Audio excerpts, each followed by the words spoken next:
96쪽에서 1번 회사채액이 갱신된다. 이게 보험을 가입하고 제일 중요한 거는 돈이 빠졌는지를 잘 봐야 돼요. 이게 뭐냐면은 그런 경우가 많을 거 아니에요. 이 보험이라는 게 뭐 언제 사고가 날지 모르잖아요. 근데 보험을 언제부터 개시를 하느냐.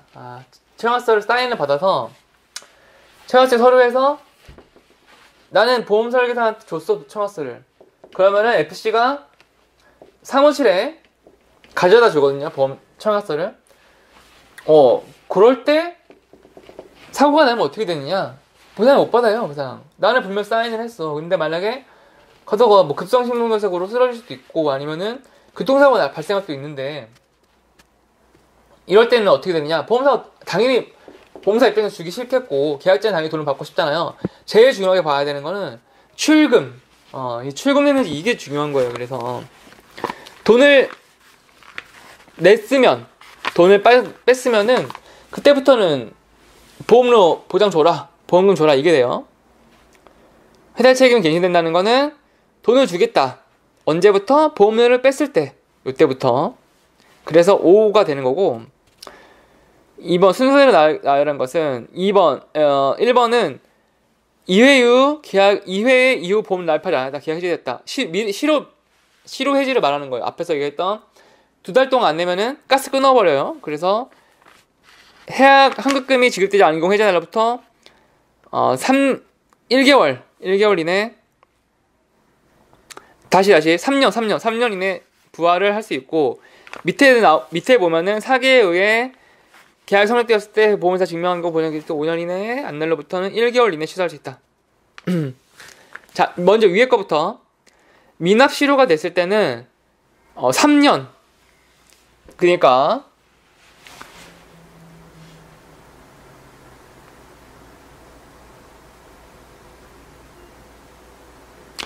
이게 뭔 말이냐? 부활을 얘기하고 있는 건데, 실효가 되잖아요. 그러면은 여기서 뭔 말이냐? 해지 환급금이 지급되지 않은 경우라고 했잖아요. 이때 만약에 실효 해지라고 명명하거든요.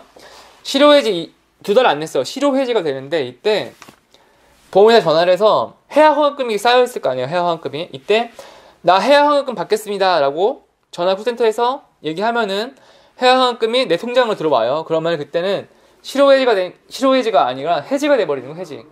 계약이 끝나. 끝. 해지되고 끝. 이렇게 되면은 부활이 안 돼요. 이 상태에서는. 근데 내가 해약환급금 안 찾았어요. 해약환급금을. 그냥 내가 몰랐어. 전혀 까맣게 모르고 이게 실효되는지 어찌되는지 모르고 시간이 한참 지났어요. 근데 나중에 알게 된 거예요. 막 보험 누가 주변에 아파. 그래갖고 내 보험 어떻게 보니까 실효됐대. 그래서 보험회사한테 얘기하겠죠. 나 이거 실효된지 몰랐다. 부활해줘라.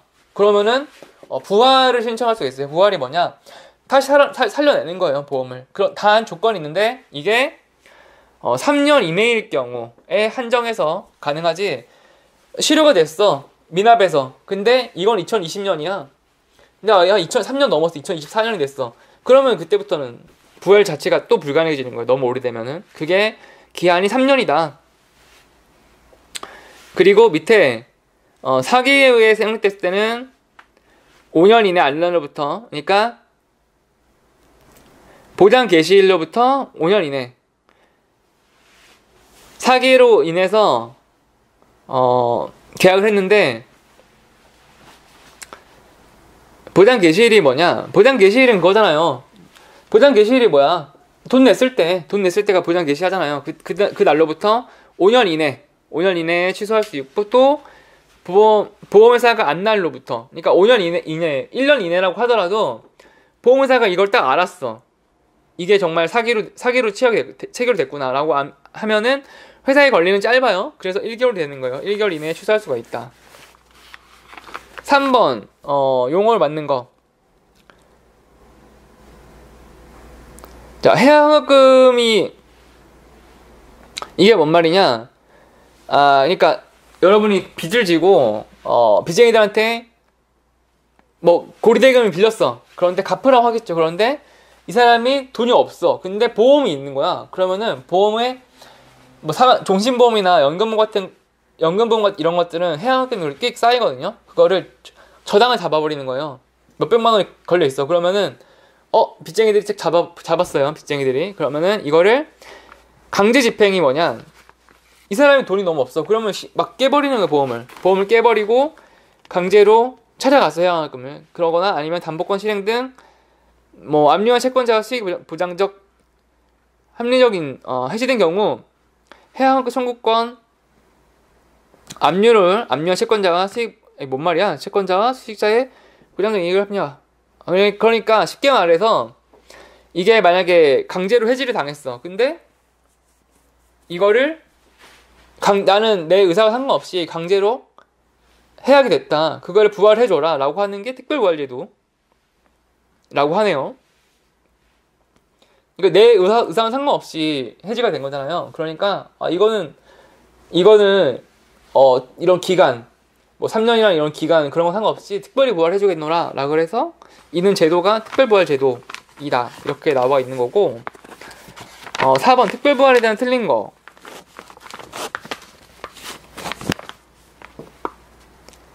1번 계약 해지로 인해 보험회사 채권자에게 지급한 보험을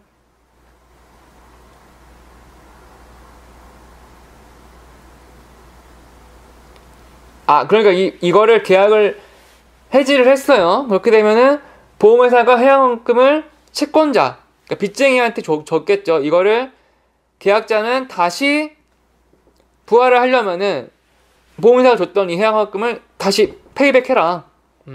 보험회사가 다시 돌려줘야 된다. 그래야지만 특별부활이 가능하다라고 얘기를 하고 있는 거고.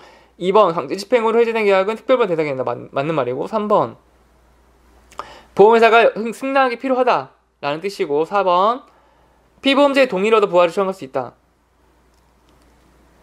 수익자는 권한이 있는 사람이 아니에요. 이 계약의 주인은 계약자하고 피보험자예요. 그러니까 피보험자가 아닌 계약자의 동의를 얻어야지만 특별히 청약을 부활할 수 있다. 수익자가 주체가 되면 틀리는 거예요, 보통. 돈 내는 사람이 계약자고 권한을 가진 사람은 계약자. 뭐 계약을 변경하든 구워 삼든 하는 거는 계약자의 권리이고, 수익자는 권한이 없어요. 그냥 돈 받는 사람. 피보험자는 목을 매달아 놨다. 그래서 목만 매달아 놓은 사람, 피보험자.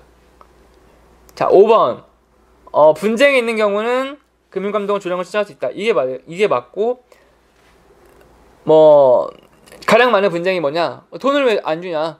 내가 아파. 그런데 너 고지문 했지? 고지문 말했지? 돈을 왜 안 줘? 너 고의지? 이렇게 해서 분쟁이 가장 많은데, 그럴 때는 금융감독원장에게 조정 신청할 수가 있어요. 6번 체결식 구조 동의가 있어야 한다. 아니, 구조동의는 말이 안 돼요. 구조동의는 증명이 돼야죠.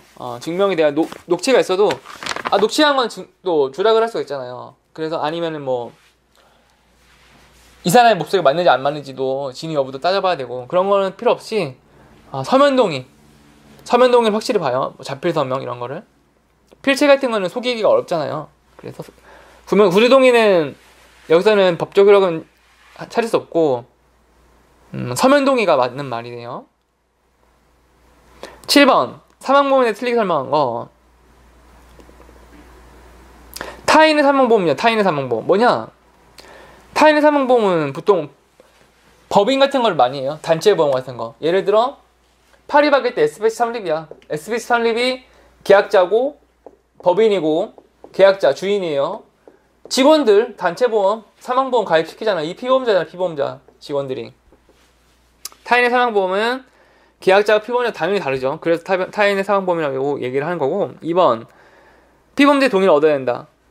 그렇죠. 여기서 이 직원들이 나를 왜 보험가입 시키냐, 동의를 얻어야 된다라고 하는 게 맞는 말이고. 3번 타면 동의를 한 피보험자 장래를 향하여 소환을 청할 수 없다.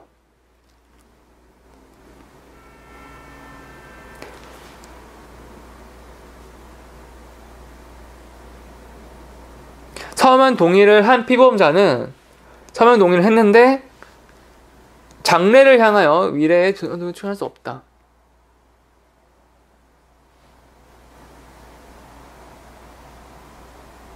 서면 동의를 한번 했는데 그거를 나중에 나 한 적 없다라고 철회할 수는 없다라는 그런 뜻이네요. 그렇지만 아니 이거는 틀린 거죠. 틀리게 설명한 거니까 이게는 오답. 그러니까 장래를 향하여 서면 동의를 철회할 수 있다. 그러니까 장래를 향하여라는 이게 뭔 말인지를 여러분이 모르겠잖아요. 장래를 향하여? 이게 뭔 말이지? 무시하고 다시 한번 읽어봐봐요. 서면 동의란 피보험자는 서면 동의를 청구할 수 있다. 있어야죠. 내가 처음에는 이 가입할 때는 동의를 하겠다 사인을 했어. 그런데 나중에 알고 보니까 이 보험료를 내가 내는 월급에서 일부 내겠대. 그럼 난 보험 싫은데 이거 내가 죽지도 않은데 내가 왜 가입을 해? 나 취소할래. 철회할 수 있어야죠. 철회할 수 있다라고 해줘야 하기 때문에 이게 3번이 틀리게 되는 거고 4번 전자서명 동의할 수 있다. 전자서명은 뭐냐? 모바일 청약 같은 걸 얘기하는 거예요. 모바일 청약. 전자서명이 뭐냐면은 종이성 청약 대신에 코로나 이후에는 이게 급격하게 발전하게 되는데 비대면 발전하면서 종이 청약서를 없애버리고 모바일 링크를 해서 모바일에서 여러분 도시가스 점검하잖아요. 도시가스 점검하면은 아니면 그거 등기우편 받을 때도 우체부들이 들고 다니잖아요. PDF를 도시가스 검침도 마찬가지고 서명하라 그러잖아요. 그래갖고 막 이렇게 손가락 해갖고 대갖고 막 이렇게 하면은 서명이 되잖아요. 그거예요. 그게 전자서명. 보험회사도 똑같이 스마트폰 통해서 전자서명 할 수가 있어요. 그래서 맞는 말이고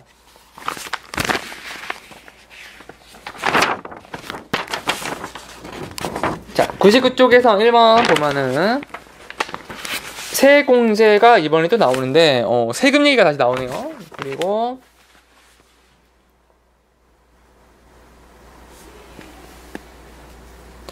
이게 뭐냐 보험을 가입을 하게 되면은 그 조세특례법 이런 걸로 보험을 사람들이 잘 가입을 안 해. 그러면은 보험을 가입시키기 위해서 여러 가지 세금 혜택을 줘요.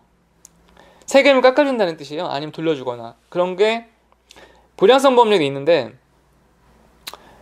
보험료 이게 앞에 나온 정답은 불량성 보험료에 대한 세액공제와 연금계좌에 대한 세액공제는 보험료 납입 시 개인에 대한 대표적인 세 혜택이다. 그러니까 밑에도 나오는데 볼게요. 밑에 2번 근로소득자가 받게 되는 불량성 보험료 세액공제 혜택은 일반 불량성 보험료의 12%와 장려종이 15%. 이게 뭐냐면은 여러분 자동차 보험을 가입하잖아요. 자동차 보험. 이게 자동차 보험이 뭐냐면은 대표적인 불량성 보험이에요. 불량성 보험이 뭔 말이냐? 자동차 사고 나면은 차 수리비 주고 사람 쳤어, 사람 쳐 죽였어. 그러면은 뭐 수십억 나오잖아요. 민식이를 쳐서 죽였어. 민식이 사고 낸 사람 5억 받았어요. 물론 민식 부모님한테 줬죠. 5억을 이게 보장 받았잖아요. 이게 바로 불량성 보험이잖아요. 자동차 보험이. 요거를 가입하면은 12%의 세액공제가 뭔 말이냐? 내가 100만원짜리 자동차 보험 가입을 했어. 100만원 1년씩 내잖아요. 자동차 보험 1년 갱신이잖아요. 내가 올해 100만원 냈어. 그러면은 여기서 12% 세액공제라는 말은 뭔 말이냐? 세금 깎아준다. 12%를 얼마예요? 12만원.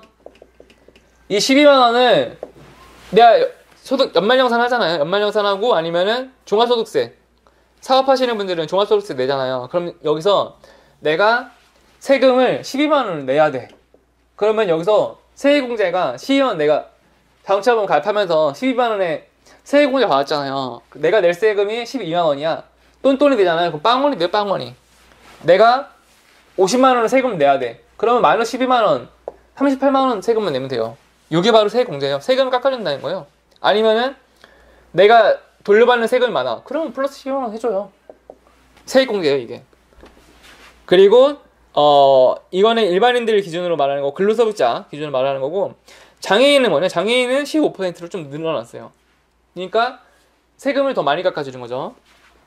12, 15 이거를 외워줘야 되는데 장애인분들은 지금 우리 2025년 현재 기준으로 사회적 문제라고 해야 되나? 그러니까 장애인분들의 시위가 많이 일어나고 있거든요. 뭐냐면은 지하철을 많이 막아요. 지하철 출근 시간에 저도 자세히는 모르지만 뭐 이동권을 보장해달라거나 아니면은 뭔가 뭐 그분들이 지정하는 바가 있겠지만 저도 뭐 자세히 모르는데 아무튼 시비들을 많이 걸고 있어요. 그래서 뭐 이게 잘됐다 잘못됐다 이걸 따지자는 게 아니고 원래는 일반인은 12%였는데 장애인분들은 시비를 걸어서 15%로 늘려줬어. 12-15가 돼요. 그래서 12였다가 시비 걸어서 15가 됐구나. 3번 A씨가 보장보험. 자 뭐냐, A씨는 보장성 가입한 후에 1년 동안 100만원 보험을 냈어요. 그럼 뭐예요? 12%라고 했으니까 12만원이 아닐까요? 라고 하지만 이분은 근로소득자만 해당되는 거고, 위에 다시 2번 보면은 근로소득자가 10%에 해당했지 개인사업자는 없어요. 개인사업자는 세액권익이 없다. 왜 없을까요? 개인사업자들은 세금 혜택이 안 주는 거예요. 왜? 개인사업자들은 보통 삥땅을 많이 쓰죠. 삥땅을. 그래서 좀 더 불리해요. 세금 깎아주는 거예요. 왜?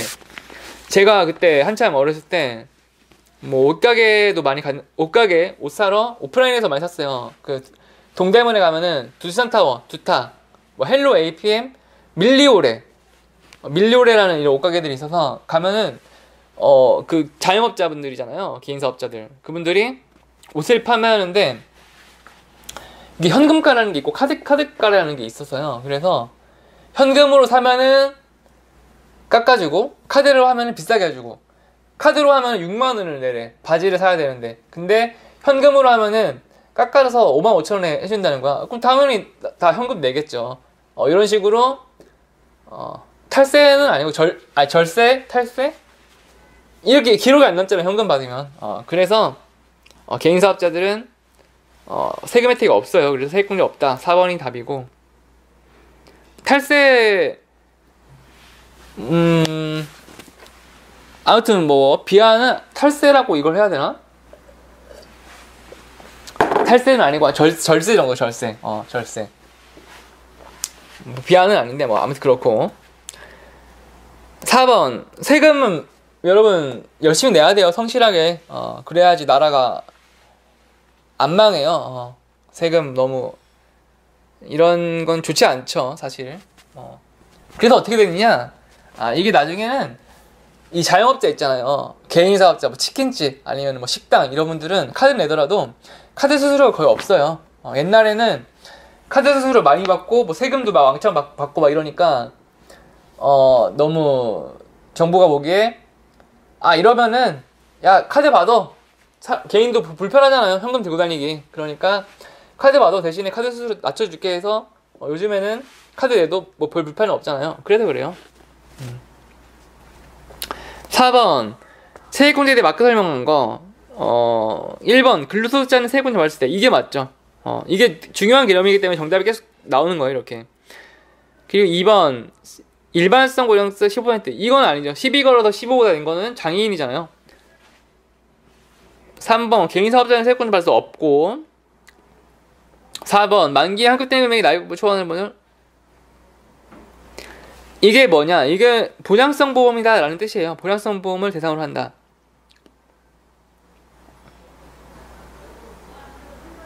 하지만 4번은 보장성 보험이냐 아니냐를 물어보고 있는 건데, 이거는 보장성 보험이 아니에요. 이게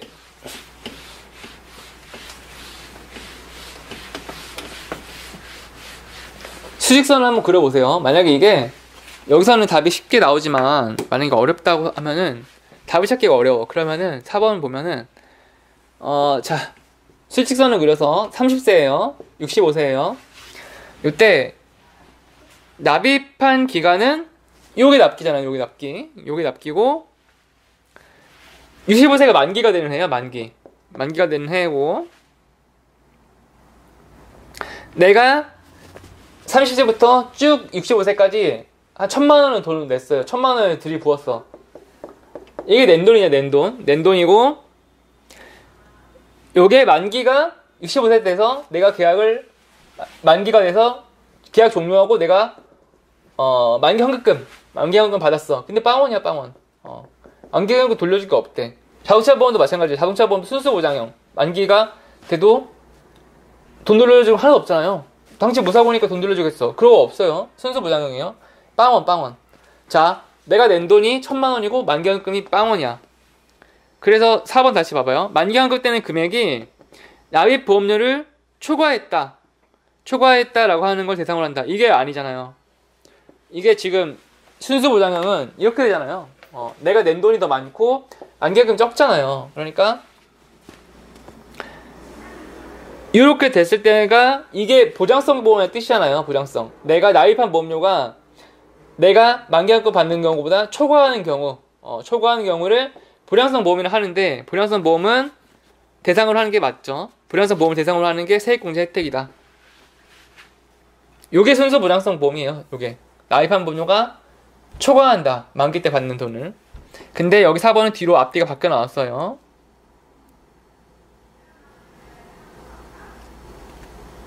납입한 보험료가 만기환급 때는 금액을 초과하는 보험을 대상으로 한다. 이렇게 서로 앞뒤가 바꿔야지만 4번이 맞는 말이 되겠죠.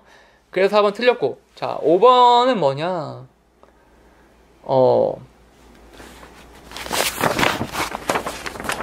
5번에 보면은 97쪽에 보시면은 공제라고 나오는데, 그러니까 세액공제가 뭔 말이냐면은 세액공제를 안 한다는 거예요. 세액공제를 안 한다. 그러니까 배우자가 연소득이 100만원 이하면은 연소득이 거의 없잖아요. 소득이 없는 사람들한테는 세금을 깎아주겠노라 라고 하는 건데, 이거 뭐 돈이나 나이가 이거 5번은 패스야. 패스. 5번은 지우고 패스. 이런 것까지 외울 수 없어요. 항상 나오는 10중 8구 나오는 문제들만 가져가야지 10개 문제 중에 또 한두 번 나오는 거는 버려야 돼. 5번 이런 것까지 다 안고 갈 수가 없어요. 5번은 버리고 6번 장애인 전용 보험은 틀린 거. 일단 장애인 보험에서 중요한 건 15%라는 거죠. 15%, 12, 15. 3번 보면 10% 나왔어. 그런데 3번이 틀린 이유는 뭘까요? 3번이 교묘하게 이제 장난을 쳐놨는데 세액공제라는 말을 바꿨어요. 소득세에서 세액으로 발전을 하거든요. 이게 뭔 말이냐? 소득공제라는 말이 뭐예요? 소득에서 빼준다. 세액공제라는 말이 뭐냐? 전체를 세금에서 깎아준다. 뭐가 더 큰 개념이에요? 이게 훨씬 큰 개념이죠. 왜냐? 이거는 소득이 발생한 사람들만 대상으로 깎아주는 거잖아요. 내가 근로소득이 발생하든 사업소득이 발생하든 그 사업소득에 대해서 세금 깎아주겠대. 그런데 내가 소득이 없어. 나는 임대사업자야. 나는 어떻게 돈을 버냐면은 건물 세 내주고 건물 세입자도 돈 받아먹고 사는 사람이야. 그러면 소득이 없잖아요, 지금. 그러면 소득이 없는 사람들은 나는 왜 세금 혜택 없어야 하고 불만이 있겠죠. 그래서 바뀌었어요. 전체 세액 빼주는 걸로. 내가 임대사업자든 뭐 백수든 뭐든 야 차별 안 하고 네가 총 내는 세금 있잖아. 거기서 그냥 빼줄게. 그래서 소득세에서 한정하던 것을 범위를 넓혀준 거예요. 훨씬 크게 세액으로. 그러니까 이 순서를 잘 알아야 되는 게, 세액공제라는 말이 좀 더 큰 개념이고 소에서 세로 간다. 보통 이렇게 가거든요. 발전을 해 나간다는 게. 그러니까 소세지 이 순서대로 발전을 해 나가는구나. 그래서 세가 맞아요. 세액공제. 소득으로 한정하지 않고 세액으로 범위를 넓혀줬구나. 그래서 뭐 정답이 되는 거고. 7번 불량성 해당하는 중도의 해당 경우에도 해지시가 충정이 한다. 뭔 말이냐면은 내가 보험을 자동차 같은 거 특히 많아요. 자동차 보험도 1년 동안 미리 선납을 하잖아요. 자동차를 팔았어 중간에. 그러면은 나 이거 환급을 해줘요. 환급을 어떻게 되느냐? 자동차를 내가 차를 팔았거나 아니면 폐차를 했어. 그러면은 내가 100만원을 처음에 냈다가 50만원 절반 남았어. 그 50만원 환급해주거든요. 근데 이때 이 100만원으로 이미 세금 혜택 받았어. 줬다 뺏기 안 한다는 거예요. 줬다 뺏기는. 이렇게 세금을 자동차를 뭐 환급 받았다 이런 경우에도 이미 당신이 세액공제 받은 거는 다시 토해내지 않아도 된다 이거예요. 추징하지 않는다. 그래서 5가 되는 거고. 8번 근로소득자가 부담하는 소득공제 받을 수 있다. 뭐냐? 산재보험료.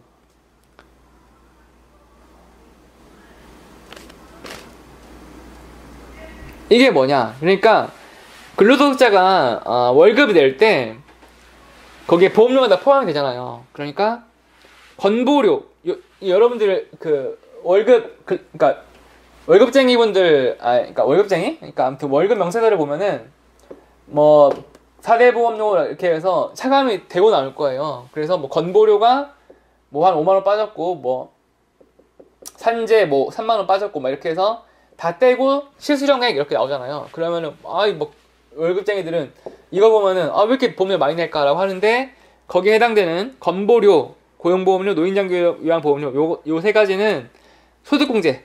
뭔 말이야? 당신이 보험 이렇게 많이 냈으니까 세금이 깎아준다 이거예요. 거기에 포함되지 않는 거는 산재.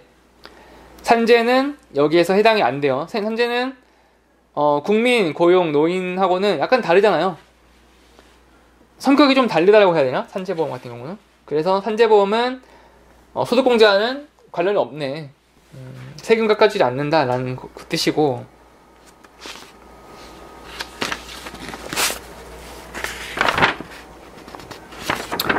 뭐 어차피 국민공 건보료든 고용보험료든 장기보험료든 산재보험이든 어차피 다 국가에서 하는 4대 보장 4대 보험료?